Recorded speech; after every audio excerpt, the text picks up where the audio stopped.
kuan guys, good day din yung tanan na guys no. Bisag ka ulan guys, good day lang yapon guys. So karon guys, nangabono ko sa gingan guys.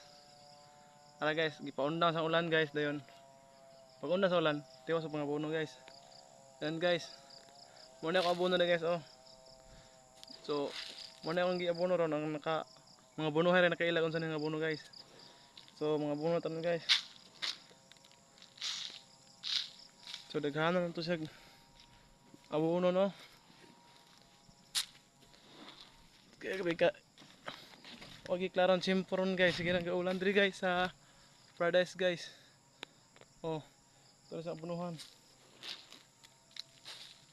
Nana mga abono guys, kaya mga abono. Bunuhan ng aya guys.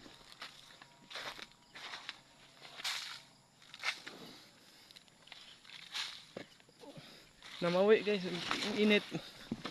Grabe kang init yun. Unta, pero ning kalit na mag ulan so wala itarong tsimpo no. Nagwantahon yung taniron. So narinig sa akin guys, so nakaharvest ko tulo ka buli guys. Gulang na. So ibaligyan na po guys.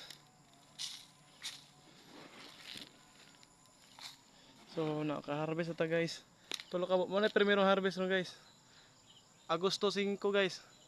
Karong adlaw na harvest Agosto 5. I-harvest na ko 2025 ang maong tawag ni saging. So harvest na nako guys. Tulo pa kabulig. Ang daghan po kayong harvest honon. So mura na akong giuna guys. Tulo pa kabulig. Tulo pa kabulig ang harvest. Ara guys oh. Daghan kay sagingan uban guys kay na puso pa guys, daghan kay puso guys. Okay, babay say.